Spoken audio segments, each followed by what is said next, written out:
All right, here we go. I'd like to call the Linn-Mar School Board Annual Meeting to order at 5 p.m. in the boardroom. Will you please determine a quorum? Buckles. Here. Eisenberg. Here. Lawson. Here. Maury. Here. Nelson. Here. Wall. Here. Weaver. Here. Quorum is present at 5 o'clock. Okay. Move to adopt the agenda as presented. Okay. Clark. Barry. All those in favor say aye. Aye. Opposed? Okay, carries. Audience communication, JT, you have some today? Yes, there are 4 emails that we received, so I will Okay. start with the first one. Is from Eli Vanderkamp, and it reads, "Hello, I recently received a letter notifying me that I am unable to attend the Ireland trip for band because I am a senior this year. I understand that the board currently has a policy prohibiting graduates from partaking in school activities, but this should not be the case for a multitude of reasons. I am currently under the impression that this trip is not being run through the school, but through an outside company. This makes me wonder why the board policy applies at all. If the activity is not run through the school board, rules should not be prohibiting me from participating. In any case, I believe that the board rules should be changed to allow this year's seniors to participate. The year has already been messed up enough for seniors. It hurts that the school would block me from one of the few activities I still have to look forward to. I know there are currently activities that seniors that graduate can participate in, like how baseball players can play this summer after they graduate. All it would take is a simple exception to the board rule. It doesn't have to be a permanent thing. It just has to be a one-time exception to allow seniors who have had their year messed up to participate. After all, I'm certain this rule was not written with a pandemic in mind. The school is saying it wants to make our senior year special, but this speaks pretty differently to me. I hope you are willing to consider changing or making an exception to the rule to give seniors something to look forward to. Thanks, Eli Vanderkamp."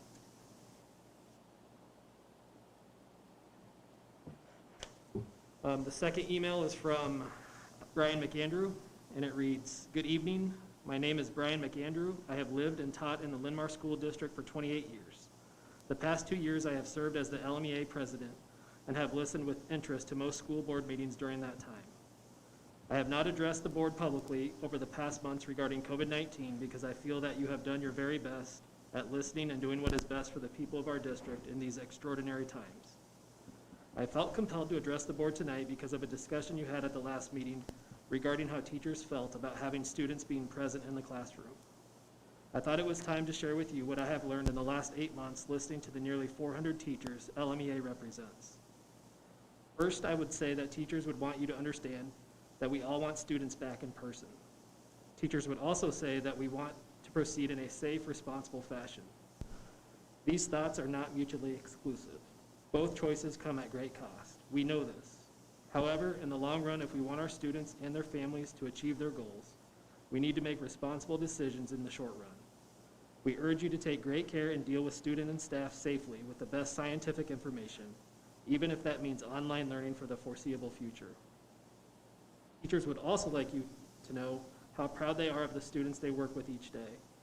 Students have exhibited our district's ideals of respect, responsibility, and integrity in a way that motivates us to keep pushing our limits.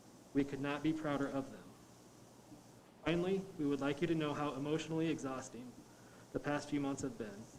It is difficult to work long hours amidst the fear and illness and still feel as though you are not doing enough for your students. It is beyond difficult. To be perfectly clear, we know this pandemic is difficult for everyone. We are not complaining. We know we have not done more than other essential workers in our state. We want all students back in our buildings, but only when it is safe to do so. Thank you." The next communication is from Ann Loftus, and it reads, "Dear Linn-Mar board members, my name is Ann Loftus. I am addressing you as a parent of a junior at Linn-Mar High School. I would like to address my concern over the RTI session communications to students at the high school. Also, teacher communication with parents regarding students failing classes prior to the end of a quarter. As always, I know that you will consider these concerns. First, I want to thank you for the considerable time, effort, and discussion you have given addressing the high school hybrid schedule. Second, my son has stated that he is confused regarding the schedule and the manner of communication in which students are notified. He and his friends discussed how they are given RTI and through email while they are in the class that day. Although they may go to RTI sessions, they miss the sessions because they do not check their email during the school day and then miss the session they need to attend. My son and his friends feel that the teacher should tell them in class time, give them a phone remind, or give them a note. Email is not on the top of their list to check. Although they do try to check it, they refresh it maybe once a day. Third, for all students who are knowingly having trouble, parents should be notified of their missing assignments or attendance issues prior to them receiving a failing grade or incomplete at the end of the quarter. Whether or not your belief system is that the parents have access to their grades and that the students should communicate this with parents, I feel that teachers need to let the parents know with a phone call or a written letter. This should not be done through PowerSchool or via email. Thank you for your consideration and all the work you do. Ann Loftus, who is a student support teacher at Lynn Grove. And lastly, this comes from Valerie Ernest, and it reads, members of the board, my name is Valerie Ernest, and I am both a parent in the district and a substitute teacher. As you discuss possible adaptations to the district Return to Learn plan, I ask you to consider the following. We all know full-time in-person learning is the ideal we want for our kids' education. However, in the push to keep things as close to the ideal as possible, in my opinion, we are actually doing a great disservice to both students and staff. Parents were promised the move to hybrid for K-6 would be better than before, with asynchronous learning materials provided to keep kids learning on their off days. In reality, we are seeing less than an hour's worth of work given each day. I don't blame the teachers, who are barely staying afloat trying to reach all of their students. When on campus with so many staff absences as well as substitute teacher shortage, students are being combined with other classes, treading water with teachers who are pulled in during a prep period, or being taught by substitutes for days or weeks at a time. I have been the third or fourth guest teacher an elementary class will have in a day as schools scramble to cover all the absences. It affects the mental health of teachers and staff as well as the students. Those in the administration who say they are putting students first are agreeing to put their staff last when continuing to insist on in-person learning at this time. It's not safe, it's not quality, and it's not working. Where Linn-Mar usually leads, we are lagging behind other districts in caring for our staff and community. With Thanksgiving almost sure to bring increased numbers, I humbly ask you to consider moving to virtual until we can get our community spread under control and provide the education our students deserve. Thank you for listening. Valerie Ernest. Okay, thank you, JT. We'll move on to our informational reports, discussions, presentations. And the first one is the IASB Conference.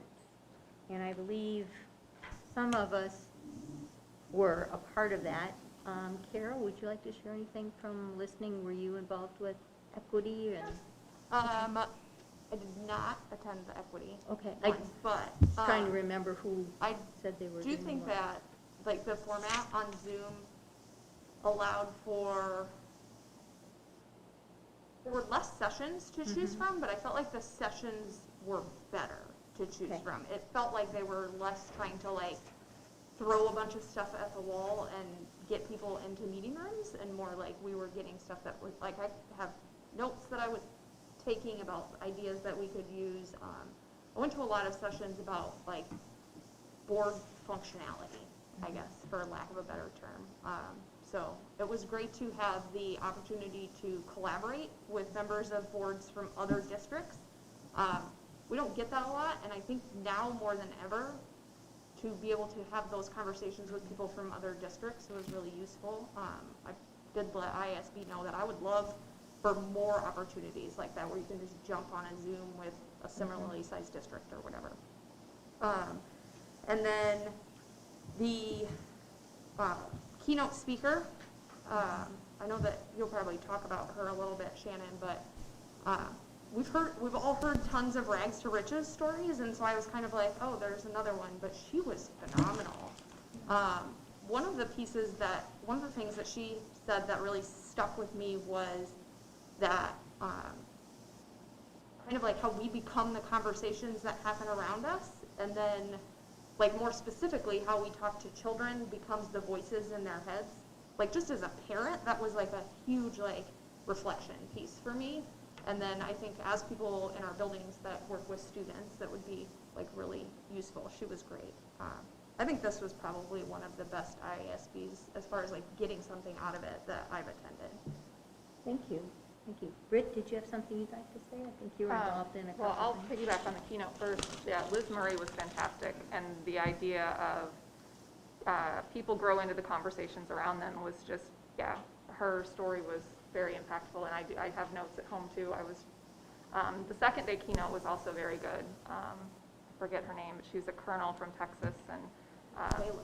yeah, Consuelo, and she had a really good. It was all about courage, and having the courage to insist on change or to work toward. It was really good. But I would agree with Kara. The sessions were all very good.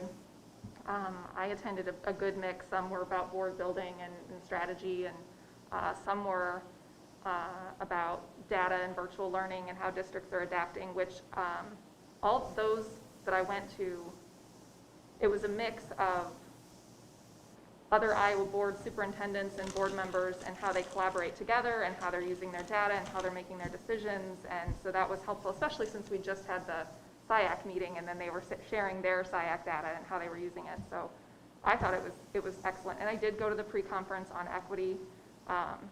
And they paired us up. I am now, I have 2 equity buddies from 2 different boards across the state, and we're supposed to touch base. And so, I would agree with Kara on that too, that the networking and being able to be put in breakout rooms and talk and hear specific details from other areas was really helpful. I kept winding up with the same people too at different breakout rooms or different sessions, which I thought was crazy, but it was super useful because then you have that familiarity and you could immediately jump into conversation during the breakout. Yeah, so I thought it was well worth the time, and I really enjoyed it. Wonderful. Rachel, were you involved? I don't remember. Yes, I was, Okay. but I think you guys pretty much covered the bases, so. Not much more to say. Yeah. I know they did a great job, didn't they? I had the extraordinary opportunity to represent us at the delegate assembly. So, just in short, some things. Our priorities were mental health, school funding policy, the SSA, special education funding through state, and the local accountability and decision-making. Those were our 5, okay? Of those 5, 3 of them were priorities for the state, and that would be the mental health, the school funding, and the SSA. Now, along with those, they also added preschool, which we have done in the past and said was really important, and that was a top choice. And they added one about COVID. And pardon me referring to my phone here, but I took a picture of what it said. It seemed like the easiest instead of me trying to read it. So I'm just going to read it to you. This is one of the things that was voted on and accepted. It's called COVID-19 remediation. It says supports additional resources to school districts and AEAs to first, identify achievement gaps among individual students that have occurred as a result of COVID-19 breaks in instruction, and provides remediation for all students impacted negatively by loss of instruction due to COVID-19 school closings. So it's just saying that we want to make sure that there's money available for everyone and all the school districts. So I thought that was pretty awesome. Along with that, they talked about, they did one that had to do with special education, but with federal. And how it was different was they were asking, of course, for more money to, that we would be supporting, that more money from the federal government, that we'd be asking for that. And this is the way it was worded. It says, oh yes, of course, it goes away.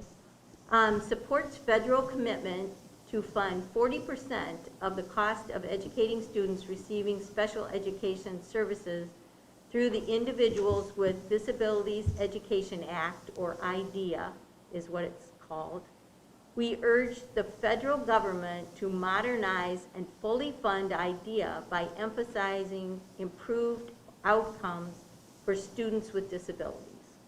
So they're going to be pushing that, and I think that's pretty awesome because we never have enough money for special ed. So that would be a good thing. And one other one, and then I will be done. West Des Moines proposed a resolution that was accepted, and it simply says, supports increasing the budget guarantee amount to 3%, spend 1%, to 3% to provide additional stability to school districts with declining enrollment.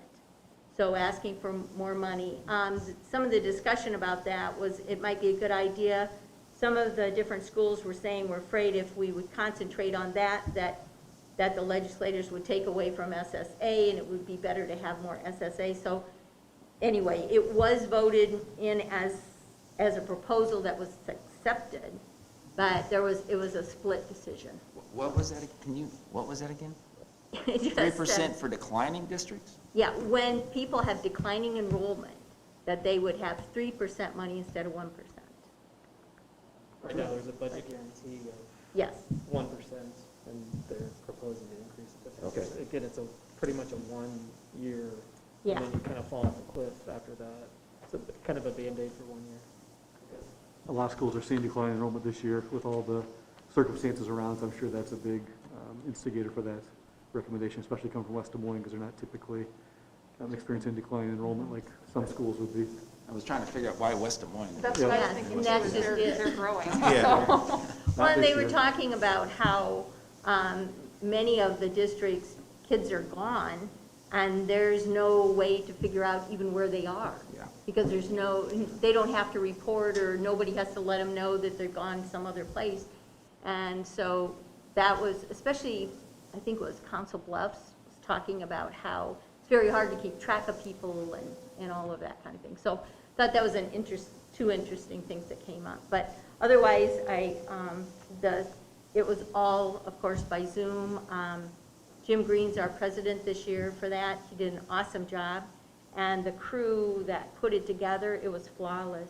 I mean, it really was, with all of the different ways with voting. You have one site for voting, another for zooming in on the meeting. It was just, I thought, done really, really well. So I sent him a message saying, good job. So I think that's important, but Another thing that sounds like it was improved by not just putting everybody in a ballroom. yes, yes, yes. I do wonder if this will be a model they'll consider using in the future, whether it's every year, every other year, I don't know, but I thought the same thing. I thought the quality of the production they did was flawless, like you said, and the content of the topics they had were really good, the speakers, the use of the breakout rooms, I thought it was really a very effective way to do things, and a really high-quality experience. Yes. When I maybe went in with a little bit lower expectations, and that was my own fault, because they did a great job of making it a very valuable experience. It was very easy. I could work during the day and then pop into a session and then go back to work. I didn't have to drive to Des Moines and do all of that as well. So I thought they did an excellent job with that, and inviting good agree. people with very pertinent topics, I thought, too. So kudos to ISB for Yes, making that happen. yes. Anyone have any questions or other comments? So I guess I had low expectations too, but it sounds it went real well. Is there maybe we could push for a UEN event, something like that too? That could be good. Might- You know, It that's was interesting. really the networking piece. Yeah. It was the opportunity Yeah. to talk to people from other districts, like, how are you handling this? How are you doing, like, one guy from another school district sent me their board handbook, so I could review it. So it's just, like, having those kind of resources, otherwise, we very much can become an echo chamber here, so for us at the board members to hear what other board members are doing. Yep. Sounds like a Good great point. idea. Okay, so we'll move on to the next one, Policy Committee. Is there a report that you folks would like to, anybody like to make? Whoever I'll would. let Clark handle that. Rachel, did you have something you wanted to say?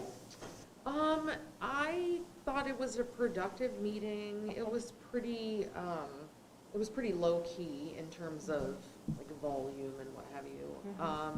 And I didn't think, we talked about a couple things, the mask policy, but overall, just a Was good, productive meeting? It was a good, productive meeting. Okay. Any, Clark or James? And most anything of the else? stuff we'll be voting on tonight. Okay. And it was rather low-key. A lot of it has to do with different, we're eliminating the student work permit, which is fine. We're Which we never, incorporating. we didn't have anything to do with for a long time, so no changes if anybody Yeah, hears that. really. But now we don't have to deal with that policy. Right. And then changing our board meeting format, we're going to try that, which we've already discussed that we're going to try. And then a lot of it was just basically how the IASB has incorporated certain language, and we looked at all the language that was there, and all of it made sense to us. So a large part of it was simply that, is Okay. incorporating the IASB into our policies. And I don't believe any of us found anything that was upsetting that would hurt the way we're dealing with our stuff today. Okay, thank you. Tim, anything else? No. Okay, thank you. We'll move on to the CTE committee. Barry and Britt and I were all there in one way or another. Any comments, Barry or Britt? You can go first. Okay, Just, for it. it was pretty, that was the first meeting I've been to, so it was a little bit learning, and like you said, not everybody was there, so that made it a little bit tougher. But a couple items that were kind of interesting. The business department, in my opinion, is doing a real nice job, and we're starting to look at, they're trying to teach more basics of finance, basics of running a checkbook and all that stuff. Just a little disappointment is the state kind of regulates what they have to teach and when they have to teach it. One that really kind of surprised me, and I'll just get off of it, but they have to teach 9th and 10th graders mortgages, home mortgages. And, I think it was Corey Brinkmeyer. Brinkmeyer, yeah. I'd really like to do that a little bit later on but he said it is what it is. But, yeah, go I ahead. just have a question about that. Like, this comes up repeatedly about freshmen and sophomores taking personal finance. Yes. And I have heard from absolutely. people at the high school Yep. that say that they're supposed to take it then, and then I talk to other people at the high school who says, no, we just put freshmen and sophomores in it because they have less electives and it's easier to fit into their schedule at that point. If we That's what I can had heard.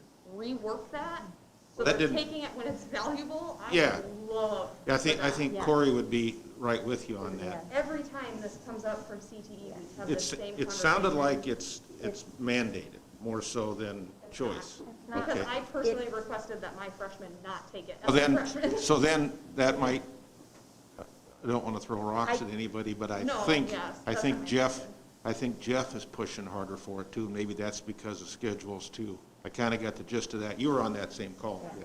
I So kind, the 21st century skills is the part of Iowa code that requires financial literacy and certain conduct, but it doesn't specify when you have to teach it. But from my understanding, it just fits better in the schedule. Yeah. It's easier to get into a student's schedule younger. Yeah, it's an issue, and I do think we should figure out a solution so that we don't just hear the same thing every year. Because I heard the same thing last year at the first CTE meeting that I was at. I've I heard think it that every year they're all, for 3 part years. of it that we need to figure out is if we move personal finance to junior, senior, we still need an introduction in freshman, sophomore that leads into that pathway. And another concern that, like I hear, and I don't know I don't know the circumstances, but that basically fine arts kids can't take business classes. Like it's really hard. If you want to do choir or band, then you can't do business and marketing. And I don't really know the full scope of that, but that was a comment that came out. So, and then I know this time I was with business, last time I was with more the industrial tech side. And the whole conversation with every group is always around how do we recruit more kids into these programs. And there seems to be some sort of roadblock between, can we get to the middle school kids when they're starting their 4-year plans? We don't know how to do that. Where are we in the scheduling process, and how are our classes being talked about with, there's just, between where finance lands and how we can better recruit students and help them understand CTE opportunities, I think that's worth But otherwise, I think, I mean, they're all doing a great job with their programs. They're really trying to think outside the box about ways they can reach more students and the ways they can make it, you know, relatable to students. And so I really enjoy the conversations that we have. I just think that we need to get the two parties connected better so that some of those roadblocks can seemingly go away. And like I said, I don't really know all the details of what that is, so. I apologize Yeah, I for couldn't- interrupting you too. Yeah, no, that's absolutely fine, because, you know, I was at a little bit of a loss, but no, you're exactly right, Britt.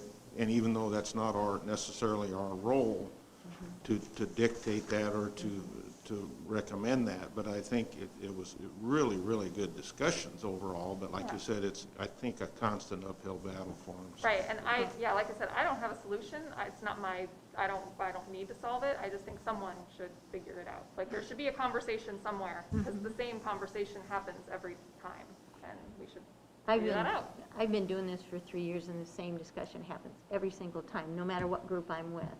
Everyone wants to get to students earlier, to get them into the idea of what possible careers are out there that have to do with, you know, the technical side of things, and how much sooner we can do it. And then there's the roadblock, but we're in the high school, and that's 7th, 8th grade, and how can we get everyone to coordinate? And I just think the effort, you know, is probably within a few people. We just need to connect those people so that that can get done. It just Well, seems yeah. like everybody talks about it, and it's I would hard to love- change. When you're talking about changing schedules, that's Oh, big it's- time change. Oh, Yeah. absolutely. And I totally get why nobody wants to do it. But I kind of think at this point, since we keep hearing about it, it might be something to investigate. Well, and I would love to see more collaboration between the middle school four-year planning conversation, because they take the career assessment for the first time in 8th grade, and that's when they do their four-year plan. And if they're not hearing about these alternative ideas, they may not know they exist, and then they're just Good point. courses in a long list of things they're trying to pick from. So somehow not having the silo of the middle schools doing this, and then they send them to the high school. And I know there is some cross. There are people that come down and talk and all that, but I don't know. Somehow getting that CTE message, if it's really something, I mean, we have a committee for it, so if it's really something we want to support, got to figure out how to, I don't know, engage that conversation a little bit better. Yep, I can follow up with high school administration on that as well. I think a big piece of the personal finance is when that law came into effect, the initial law gave schools no time essentially to get the law implemented. So it became all seniors essentially had to take it. Well, by that time, seniors, their schedules were pretty much established. So then went back to the state, got some leeway to adjust. So then essentially all those seniors that went back to the younger students to focus, and probably needs to be more of a conversation now about where is the best time to have that fit in their schedule, but also developmentally and interest level wise too, as far as what is the right age and right time frame for that too. So that's certainly a conversation we can have to talk through. Yeah, but Well, I'm reminded sort of that saying, you know, the youth is wasted on the young.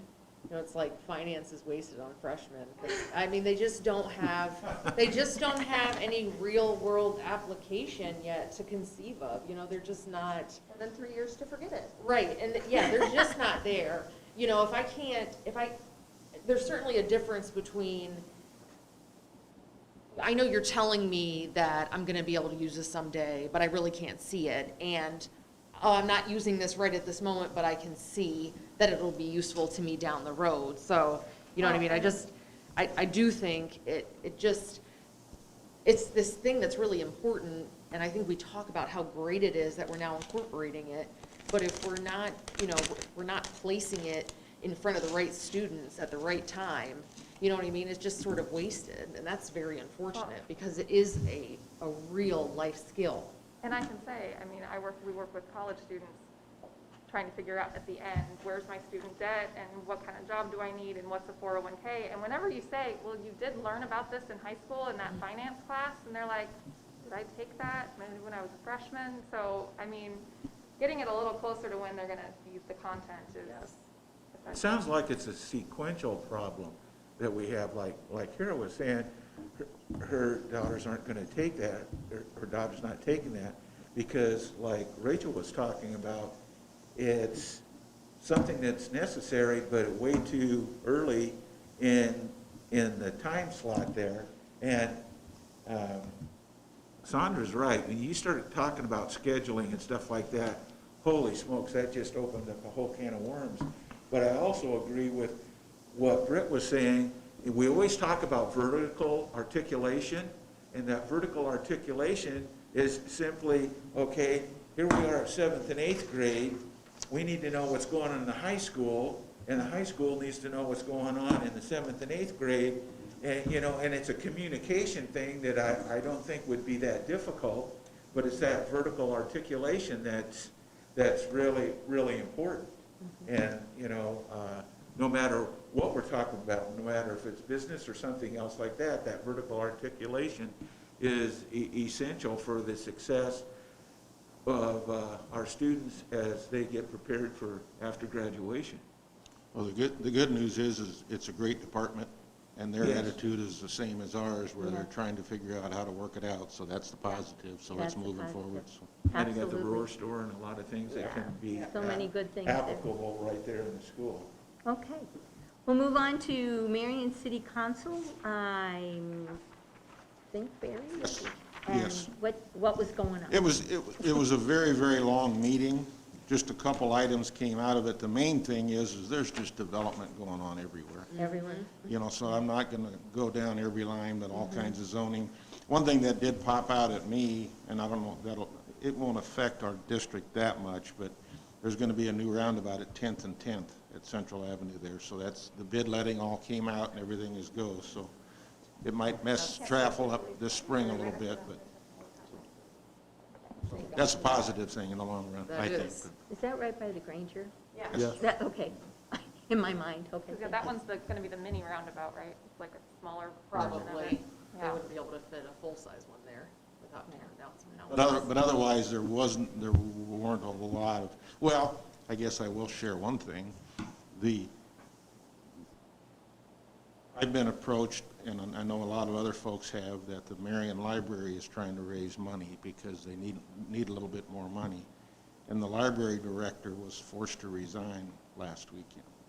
So, so I don't know what the leadership is, and I don't know all the facts, but I'm not sharing, that wasn't in the city council meeting, but that was shared in an email from Haven't heard that yet. some folks. So her contract was not renewed, I guess was the verbiage, so that'll change things, but like I said, they're about $3.5 million short that they're trying to raise money for, so.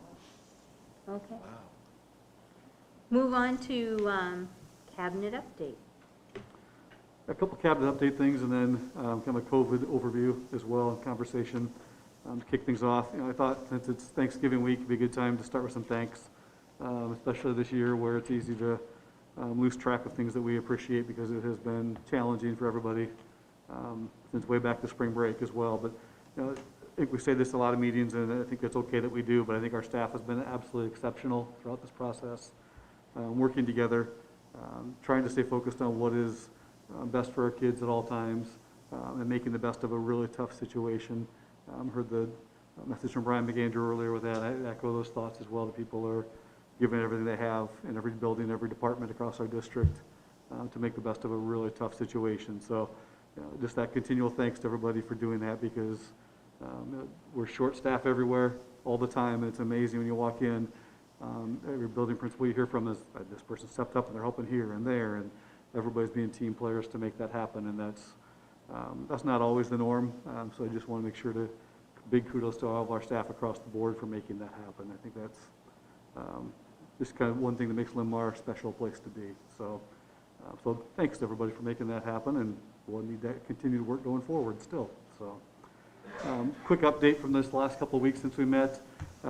Excelsior, last time we moved to virtual, some of the staffing challenges primarily we're having there. I think that's gone well. That's helped us kind of get back on track a little bit staffing-wise, at least in one building. Hybrid extension to pre-K 6, that's a learning process for our staff, and they've done a wonderful job of making that work as well in the best case scenario too. So a lot of transitions the last couple of weeks, and that's been successful for us. So pleased to see that, and we'll continue to learn and get better in each of these models as we progress as well. And then just thanks to everybody being patient as we try to figure these pieces out. So another thing, kind of looking forward a little bit, I see we have our first winter weather advisory for tonight into tomorrow morning. So just if we couldn't handle anything else, we get to deal with that tomorrow as well. So I bring that up kind of as a joke, but also kind of as a reminder, we do have a new school messenger system this year. So if we have to do something tomorrow, which I'm sure we will not have to, but if we do, that's the system we'll be using. It'll kind of be our first official run through that program as well. So we're optimistic. No reason to think it won't work, but it's also the first time we've done it with a full, large-scale something like this too. So keep our fingers crossed if we have to go that route tomorrow. So,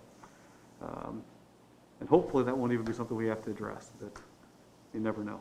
So, and then COVID numbers, I wanted to update the board and kind of open a conversation as far as where we're at and where we're going as well. So I'll just kind of run through some basic numbers for you to kind of give you that picture of where we're at since we were 2 weeks ago. Our Linn County case numbers today was 20.3, slightly down since last Friday, so that's good. Still, that puts us 2 weeks in a row over 20%. That's the not so good side of it. Number of individuals testing positive, we are slightly down from 2 weeks ago, but we also, Excelsior has not been in session for the last week as well, so that kind of counters that a little bit.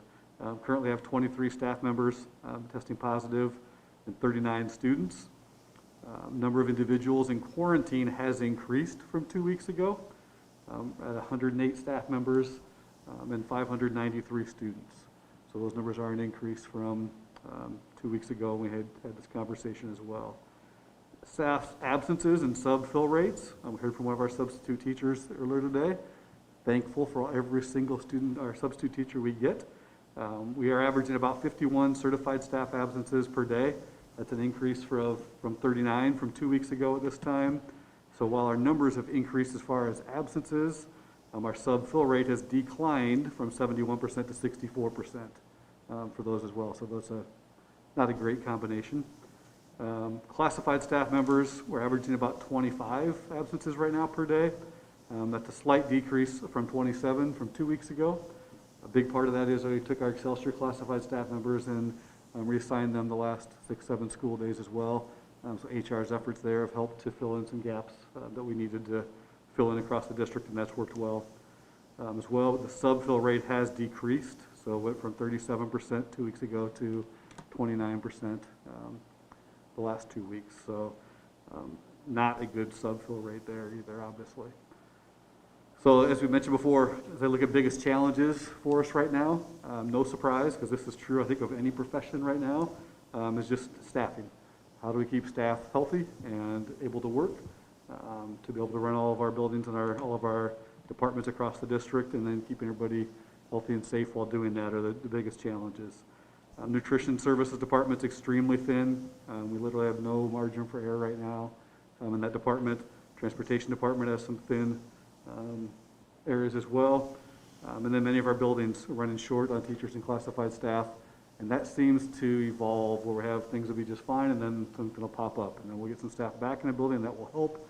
But it's just a very fluid situation in all of our departments and our buildings too. So as we look forward now to after Thanksgiving, we have a couple of options. I think we can continue with our hybrid model that we discussed 2 weeks ago and committed to. We can also look to request a waiver from the Department of Ed to move online as well. I think those are both options we need to consider. But I also think the upcoming holiday with Thanksgiving looming, there's a lot of unknown with that as well. Don't know what to expect, hoping it's better than Halloween impact was in our schools, but just no way to know for sure on that one. So with all of that said, my recommendation to the board for our next item would be to move online for 2 weeks starting November 30th, so Monday after Thanksgiving, and that would run through December 11th. I hate to make that recommendation. I take absolutely no joy in doing that. In fact, it makes my stomach hurt because I want to have kids back in school all the time as much as possible. But the rationale, as I look at it, our county positivity numbers have remained at a concerning level the last couple of weeks. Staffing levels are dangerously low. I'm worried if we have to make last-minute changes, that's be even tougher for people than not giving them notice to plan accordingly. And then I mentioned the unknown after Thanksgiving. If it's like it was after Halloween, we saw a pretty significant increase. That would be a problem for us at Thanksgiving. The other thing I really haven't mentioned is the new guidance from Linn County Public Health for us on quarantines is knocking out more of our staff and students in quarantine situations as we thought it would. It didn't happen right away last week, which was good, but later in the week and then again today, essentially with masks no longer being a factor in that decision as far as whether individuals to quarantine or not. Pretty much anytime an individual has tested positive, anybody within that 6 feet distance for 15 minutes total over the course of a day needs to quarantine. So that has really increased our numbers for the quarantine increase that we shared a minute ago. I just honestly feel like we need to get a better control of our numbers right now and then do our part to help in the community. So not a fun situation to be in. I'm actually very proud to have gotten to Thanksgiving, knock on wood, one more day, before having to request virtual. But I also feel like now is the time for us to be extremely cautious and safe for everybody as well. So with that, I will open up to questions, comments from board members as well.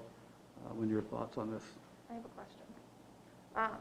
So you mentioned when Excelsior went virtual, you reassigned classified staff. What happens to classified staff if the whole district goes virtual? Yep, what we'll do, we spent a lot of time on this as a cabinet discussion.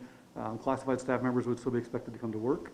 We'll have other job assignments for them at buildings or at the district level, at least for that 2-week time period. Cannot guarantee that if virtual will go on and on, that would always be the case, but that's our intent to start with, at least to make sure we have opportunities for them to work and not lose their hourly pay that we want to make sure they have. Are there opportunities in theory that if we had to go longer than 2 weeks, that we could have them helping out online teachers with breakout rooms, reading, that kind of, are there opportunities to still engage them if we have to continue virtual longer? Yes, and that's what we have to try to figure out. Is there enough responsibilities, not just for ed assistants, as you're referencing, for bus drivers, for kitchen staff, for custodians. We have a lot of different groups that would fall under that too. So that would be our intent and hope. We just want to be careful that we aren't making promises we can't keep if this would have to go longer, and hopefully it won't have to if that's the case. But Okay, let's kind of go around and just, if you have a question or comment, we can do that, each of us, and then we can kind of make. Tim, would you like to start? You don't have to, we can go the other way. It doesn't matter. Couple things that popped in my head was, we have a motion, I thought we weren't voting on these things. If there's a motion on. Yeah, and I kind of merged in our superintendent report / approval to learn plan on that together, because everything's so integrated with COVID right now. But then as far as, I would like to have eventually a vote on the board, just to make sure, hear from everybody on where they stand, and make sure we're not, everybody have a chance to have their voice heard through a vote as well as the conversation. And I want to make sure I have clear direction from the group as well. Okay. I guess, I mean, where I am is, yes, I want kids in the school, but I understand what you're doing, and I support it. I mean, unfortunately, I don't want kids to go online, but I think if we can do it for, hopefully, a short period of time, and then come back, that gets our numbers down, where we can go back to maybe hybrid, and then kind of eventually move down to back in the classroom eventually. I'm in favor of that. I mean, I guess that's where I've been all the whole time, is I just want to, I know it's tough on staff, and it's really, that's where the big issue is, and I get that. And I think the Linn County guidance is not helping staff, and it's stressing them out more than anything. And so I think that's difficult. So. Yep. And to your point, you bring up the what happens after the 2-week time period. That would be Monday, December 14th, and then the plan would be to return to our hybrid model, as we had discussed last meeting then as well. So, which I think would even be a B day, as we picked up that schedule at that time. So hopefully by that time our county numbers will be in better shape, our staffing numbers in a better spot, and get back into school would be the intent and the goal, without a doubt. Kara, is there something you'd like to add? I agree with everything that Tim said, and at the beginning we had said that if we need to make this move, that we ask that you do everything in your power to give families a 1-week notice, and we were fortunately able to do that. And like Tim said, hopefully it only needs to be for 2 weeks if our community steps up this week and does what they need to do to stop spread, so. Okay. Britt, did you have another comment at all? I agree with what's been said. I think that as a community, with hospitals being at or near capacity, that's a concern. I think that Linn County guidance and everything, with more kids going in quarantine, especially at the younger levels, the stress on our staff, it just, in addition to helping with community spread, I think that having every student in one mode for 2 weeks is going to give teachers a moment to breathe and a moment to just reset a little bit. And I want our kids in classrooms. I don't want anyone to think that, you know, I want everyone online just because it's working for me. That I want our kids in buildings. I want my kid back in a building. But I think that this is the right decision. I think it's what's best for our staff. It's what's best for their mental health and trying to help do our part for the community. I mean, and I would beg the community members to do your part as well, because we can only keep our schools open if people do the right things outside of the school day. Because it's not, the spread isn't happening in the schools, but it's impacting what's happening in our schools. So I would really ask the community to think about that. If you want schools to stay open, you have to do your part. So. Okay, thank you. Is there something you'd like to say, Rachel? I've been really sad about this for the past couple of weeks, kind of feeling like this was the way that we were going. You know, I am truly of the opinion that the educating of our children is as important as, you know, food production and healthcare services, and I consider it as essential as any of those things. And, you know, it's just hard when we're not able to provide that in its most ideal form.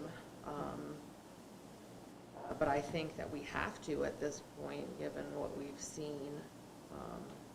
And I would like to say that I'm really disappointed in us as a community that we are at this point, you know, that we have, you know, figured out sort of how to reopen bars, but haven't figured out how to reopen our schools and provide a basic human right to our children.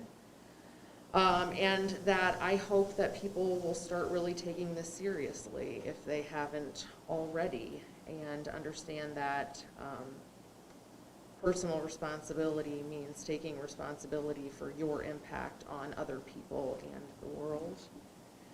That includes things like staying in as much as possible and social distancing and wearing your mask whenever you're in a position to need one.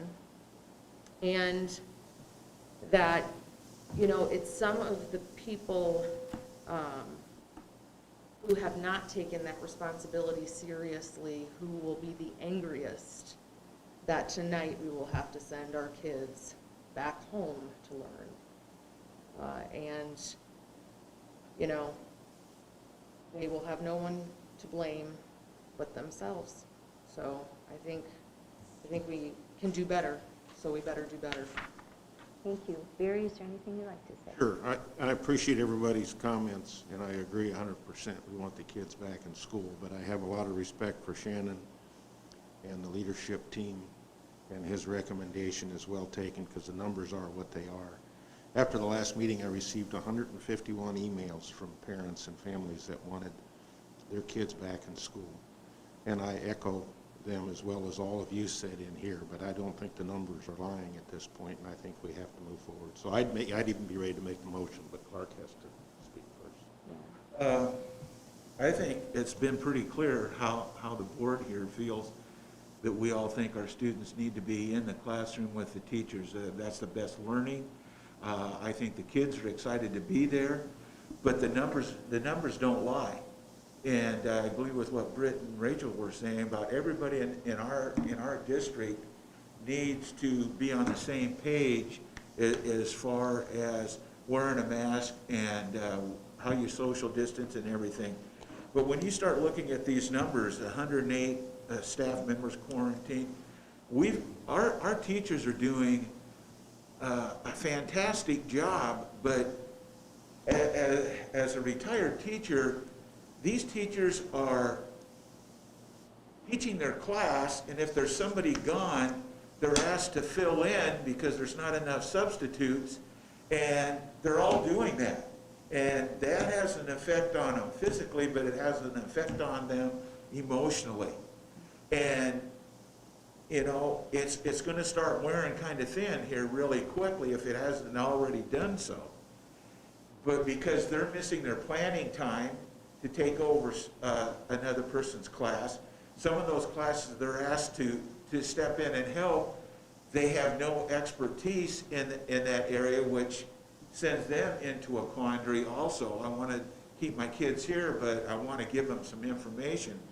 You look at our nutrition staff, you know, when we talk about staff, it's not just teachers, but the nutrition staff and our clerical people and our transportation. I mean, when you're losing bus drivers, hey, our students have got to get there somehow, and it just all adds up. But I think this break, like Shannon was talking about, November through December 11th, it gets us past Thanksgiving and maybe a time to heal, a time to rest, recharge. You can have so many things involved in that. But I think if everybody does their part in our district, like Rachel says, I think it'll bring down those things that we can actually get our kids back in there, but it's going to take all of us. Not only the people here, but our patrons have got to buy in, and our patrons that have children in school, it's their neighbors and grandparents and everybody else is involved to get that, because that's where the best learning is. But so I agree with everybody. I think it's not something that we ever wanted to do, but it's something I think we have to do. Like Barry was saying, you know, you have a lot of people, yes, my kid's not sick, so I like the hybrid, but there's a lot of people that are sick. And how they get through that. And it's,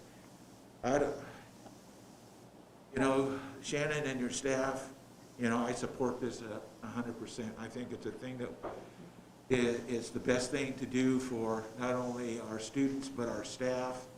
And hopefully we can get this back. You're going to receive the numbers as the days go by anyhow, and hopefully we can get a real good grasp of this and get us as healthy as we can so we can get our kids back in the classroom. So if we do the waiver, it takes us through the 11th, Correct. right? Zoom school on Yep. the 14th, yeah. So our Correct. next meeting is the 14th, so is there a way, maybe like the week before the 14th? Because what I would hate is that the numbers stay where they're at or get worse because of Thanksgiving, and then we come back on the 14th and everyone comes back and then we have the same conversation. Is there a way that we can decide to check in the week before that meeting? Because if, I would rather tell parents ahead of time that it's going to continue or that we're applying to continue. I hope we don't have to, but I'd hate to come back on the 14th for them to have one day and then we have to say it's not going to work and then we change it up on them again. Yeah, I think we'd have to monitor the numbers that first week back, and then if we need to have a board meeting to reconvene to Okay. discuss, I think we need to call a special meeting, or at least have individual conversations about where we're at, where we want to go as well, because the timing of that doesn't match well with the board meeting, like you said. That would not be opportune time. Okay, I well, in think that the case, other focus for that board meeting on the 14th then becomes, what do we think after winter break as well as the best? So that'd be a better timing for that conversation. 'Cause you still Not have so to have much time to on the apply 14th. for the waiver too, right? right, Correct. yeah, so that's Yeah. why I was thinking like the 9th or 10th or I don't know, something. Anyway, with that, I think, I mean, we're all pretty much in agreement. Can so- I Monday. make a comment Oh, before we sorry. do? I just want to say that my gut is I want every child in every building there every day, all the day. That's just not possible in our world the way it is. So I totally go with what we're deciding here to do tonight with virtual. It's really, really tough to do that for everyone, but I think it's appropriate at this point, and we should just keep our eye on numbers and try to get as many children back in the buildings as quickly as we can. That's where I'm coming from, so. No, it's a state mandate, correct, that we can only do the 2 weeks? Is that, Yeah. is that correct? And then Only you have to Per reapply? request. Correct. Then you have to reapply. Then you have to reapply, okay. Yep, we can request 2 weeks at a Because I'm trying time. to throw that in there with what Britt was trying to say, and, Well, you it's know. 2 weeks I at a mean, time. honestly, in a perfect world, we're gonna come back for a week and 2 days. So in a perfect world, I'd say, can we just do virtual between Thanksgiving and Christmas and then hit the reset button and come back in January all fresh and hopefully with numbers down, but the state's not gonna let us do that, so. We don't want to make that decision Yeah. right away, but we need to Well, be we ready to can't. make that decision. Yeah, and we will continue to talk and discuss, so. Yeah. I think we're ready for a motion if someone would Well, like so to. one thing, Al. Go ahead. Well, I was just going to make the motion to approve Yeah. the Learn plan, and the numbers we were talking about is November 30th through the 11th, resuming school the 14th. In the K through 12 hybrid model, right? That's correct. Is it PK through 12? Oh, it is PK, right? Because Correct. I think we kept misstating that repeatedly, so. Thank you for note clarifying here, that piece of it too. Yes. PK through 12. Okay. Can we make sure, I want to make sure I have that motion right then. So you're saying, Barrett, to motion to move to virtual learning for 2 weeks with the intent to return December 14th with the PK-12 hybrid model. Correct. Okay. Second. Is that an official motion? Okay, Sit second. with- Okay. I'll try. Are we ready? All right, so, Yeah, Clerk's got Yeah, it. I just had a comment, is, you know, we talked before that if it gets around that 14th, we could have a special board meeting if that's what it takes, if we're going to Well- continue that. we can do that, or we can make a phone call and say, this is what it's looking like, what are your feelings? And we can figure it I'm out. just saying that way, We'll do if that. if it has to be sequential, it will happen, and instead of, like Britt was saying, that you have this gap, Yes. and then people are planning to do this, and then we go again, I'm just Yeah. saying. Oh, I think if she the was talking evidence about is there. Christmas. Huh? She was talking about something else. She was talking about Christmas. That time between when That time we come back between- on the 14th. Oh, yeah, Christmas. just this last statement that you said, Yeah. but I was just talking about what went on before that. Oh. Okay, But the- so we have a because you- motion, and And a second. we have it second. So all those in favor say aye. Aye. Opposed? It is passed. Ready for the next thing? Yes. I make a motion to approve the 2020 School Budget Review Committee application with the amounts of $1,248,720 for open enrolled out students not on previous count, and $21,708 for English language learner ELL students served beyond 5 years. Second. Okay. Any questions? All those in favor say aye. Aye. Opposed? Carries. Make a motion to approve the board operations manual as presented. Second? Any questions? All those in favor say aye. Aye. Opposed? Next, we have new business. I make a motion to appoint J.T. Anderson, Linn-Mar Chief Financial Operating Officer, as Board Secretary and Treasurer for the 2020-2021 school year. Second. Okay. Karen Clark. All those in favor say aye. Aye. Opposed? Okay. Carries. Do we do oaths now? Yep. I think we let's do those do. now. We got to make this official. Sorry, Gary, you got Get in the picture. Oh, thanks, when We I was have a saying. mass exodus here. Sorry, JT. Yeah, I think we're good. Okay. Ready? Here. Okay, do you solemnly swear that you will support the Constitution of the United States and the Constitution of the State of Iowa, and that you will faithfully and impartially, to the best of your ability, discharge the duties of Secretary and Treasurer for the Linn-Mar Community School District Board of Education as now and hereafter required by law? I will. Great. Congratulations.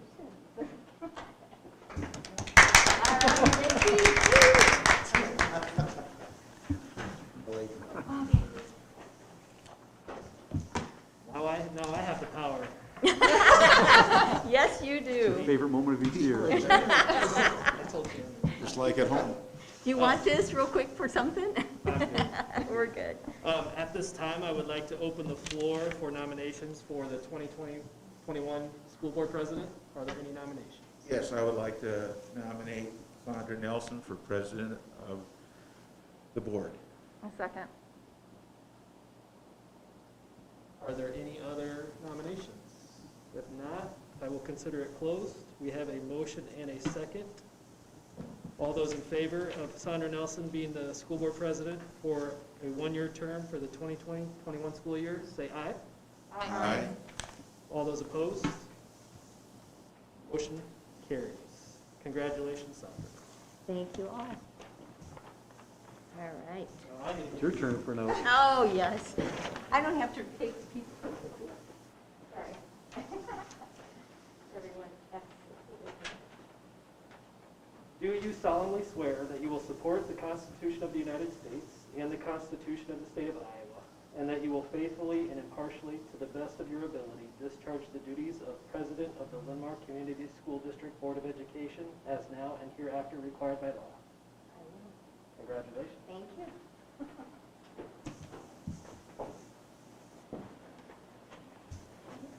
To the next. All right, let's see where we at here. Oh, next page. Next, we need a motion to facilitate the election of the board vice president as stipulated in policy 202.4 for the term of 1 year and administrator of the oath of office. Okay, do we have any nominations for vice president? Nominate Kara Lawson. I second. Okay. Do I entertain any others? Okay, so all those in favor say aye. Aye. Opposed? Congratulations, Kara. All right. Okay,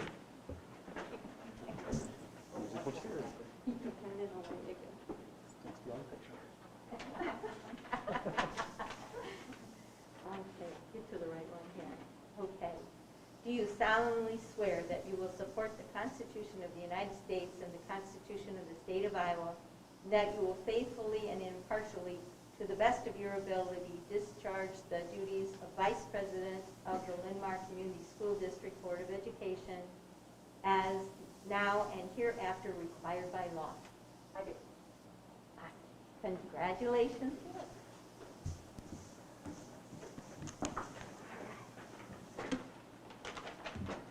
I feel bad. Clap for JT. JT's only True. one. Sandra and Kara. Anyways, it's fine. Yay, Kara. There you go. Okay. I tell you. I want you to feel unloved, you know, that JT's the only one that gets applause. There we go. He Okay. paid us. Is that it? Is that I'll see you. We'll be collecting later. No. Okay, so next we have, before we do a motion for the new committees, all of you submitted some things like your first, second, third choice, and I tried to go through that. Now, as we go along, if you guys want to make some changes, you can negotiate between yourselves. I just thought that would speed it up a little. I'm not necessarily going to go right in the same order here, but we'll try to keep it close. First, in the finance and audit, the people who had said they'd like to be a part and were willing were Barry and Tim and Britt. So if you guys are okay with that, we'll go with the three of you on the finance audit committee for this year. So you have a new crew, sort of, almost. Britt was there before. I'm going to keep hanging out with the numbers guys. There you go, there you go. All right, next we have policy and governance, and that would be Clark and Kara and Rachel. And with those are our two kind of heavy-duty committees, and there's only room for 6. So as president, I kind of backed out, knowing that I thought that it would be important that we have say from everyone. And if you are unable to attend a meeting at some time and you want someone to step in for you, I'm more than willing. So I'm just going to say that to all of you. So I'd be more than willing to do that for any of those. Next, I just happened to write down facilities, and I would like to be a part of that. And Britt had said that she would, and Clark also. So those would be the 3. Now, just so you know, with the facilities, the plan is not to just have all the decisions about going forward with facilities and where we want to go just in that committee. We were going to have a discussion at the board table that would give guidance to that committee so that everybody has some say in it. So you don't have to feel like you're left out or you didn't have anything to say. So hopefully that will help us all be able to have input and help direct where we want that committee to go for deciding on facilities. Next, the next two we have like SIAC. I have Rachel down. Are there others that would like to be involved in that? You know, Barry, Tim, Britt, any, you know, I know Britt, you had said that you wouldn't mind doing it because you've done it before, but I say, I'm happy to give the spot to somebody else if you guys want to serve on it. I'd be happy to take that and Okay. and not be on this, you haven't done the CT. yeah, and that's yet. coming up, so whichever. So I'd be I'll do happy that. to give it to Barry. well, we can have three, so you can be there, and you said, Barry, that you would like to do that one? That'd be fine. Okay, Barry, thank you. And Britt, is that something you were interested in or not, or we can leave it Tim, open? did you want to stay on that, or? Let's see where else. Okay, we're just gonna leave it I'd say open for a I'm- minute? I'm fine with stepping back, I'm fine with staying on. Okay, well, let's just leave it open for a minute. Let's go on to CTE. I'd like to continue on that just because I feel somewhat invested in it and would like to continue. And I know Britt would. We still have room for another. Barry, did you want to continue, or do you want to step back on that one? I'd be happy to continue. Yeah, But so, anybody is there wants to, anyone else? I'm comfortable too. Okay, so Barry, we'll put you down, so you can be on both of those. And then we've got that exciting Linn County Conference Board. Barry, I know you've done that. If you don't Well, want to do it, I But can do it But for I've been you. elected to a position on that, so. Oh, well, you Wow. probably Ooh. better do They did that that. at the first meeting, some kind of a delegate, something. so They on. just kind of, just And crunched needless- you right in there, huh? And needless to say, we haven't met. I was There's gonna been say. minimal discussions, and, you know, so. Those quick annual 8-minute meetings are a real strain. Yeah, Those presidents, when they come in the door, it's, they're in You're and out of out, there. yeah. anyway, Okay. I'm happy to do it. So we'll just, since you've got all the connections, got everyone's got your name, we're gonna leave you there. And then for Community Promise, Rachel and I talked, and I'm gonna take that one over, is that, Yep. okay? All right, so I'll do Community Promise this next time. So that leaves SIAC, we have Rachel and Barry, and, you know, I'd Oh, be yeah. glad to do that too, if, You can put me on. I'll take. okay, You can put me Tim. somewhere. Tim, why don't you go and do that then? Saya, okay. Then I think we're filled up. Should I review, or I'll just talk with you, Shannon, afterwards, so we've got them all I done? think I've got How them does all, that- but yeah, it'd be good to Okay, confirm it. okay. so. Any questions? Iowa Big does have a meeting coming up, so. Why don't like, you just- I've never I was gonna say, had why the don't, opportunity to even do anything. This is the first meeting since I got appointed to Iowa Big. why don't so you I'll just go and stick with it. represent us? Yeah, You I see, got you it. know, because you really never got to do any of that, so that would be awesome. So you can report back as to what they had to say. That would be perfect. So are there any questions, concerns? If not, I would say we would make a motion to accept as. I make a we motion have to done. approve the designated board committee advisory reps for the 2020-21 school year. Second. Okay. Any other questions? All those in favor say aye. All right. Aye. Opposed? All right, that is set. Move to approve the 2021 board meeting dates as presented. Second. Okay. There's one that we need to, on November 15th, 2020. Okay, we originally had two meetings scheduled for November, but that's an 2020 or election. 2021. I'm sorry, 2021, I apologize. But that's when we have an election. So therefore, we have to, instead of, when we have a new board member or so, but we are not official, everything's not official till at least the 15th. We called the auditor and tried to get that figured out. So that date might change a little bit when we get all of the information, because they hadn't set everything yet. Don't know So when the election's set yet. that's what I mean, I know so, when the election's set, but they don't have the specific dates as far as the canvassing of the votes to make those Yeah. official. So That became a little bit of a challenge last year, so we adjusted our meeting. We This need was to the just first be time. fluid with that. So we're gonna say we would like to approve it, and we may have to come back and adjust that last one in November, and for either conflicts or because the election, everything won't be finalized. So other than that, I think we're good to go, but I did want to bring that up as a possible change along the way. So we have a motion and we have a second. Any questions? Okay. All those in favor say aye. Aye. Opposed? Okay, that carries. I make a motion to appoint the law firm of Pickens, Barnes, and Abernathy for general counsel, and Terry Abernathy as attorney, Simmons, Prine, Moyer, and Bergman for real estate and copyright matters, Allers and Cooney for special education, personnel negotiations, construction, real estate, and bonding matters, and Lynch Dallas for general counsel for the 2020-2021 school year. Second. Okay, good. Any questions, concerns, comments? Not seeing any. All those in favor say aye. Aye. Opposed? Okay, so carries. Make a motion to designate Farmers State Bank with an authorized limit of $30 million, Hills Bank with an authorized limit of $30 million, Current Brothers Bank with an authorized limit of $2 million, and Iowa School Joint Investment, ISJIT, with an authorized limit of $20 million as depositories of the district for the 2020-2021 school year. Okay. Okay. All those in favor say aye. Aye. Opposed? Okay, on to the next, first reading of policy recommendations. A motion, please? Make a motion to approve the first reading of the policy recommendations as presented. Second. Okay, so Rachel Clark. Any comments that people on policy want to make, or any questions that anyone has? Okay, not seeing any. All those in favor say aye. Aye. Opposed? Okay, moved on. I move to approve the consent agenda as presented. Second. Okay, Barry and Kara. All right, let's see. I see that we have a, let's see, resignation. We have a retirement. Yep. Deborah Susan, thank you for your service. And then we have, let's see, is there anything else someone would like to comment about for the agenda?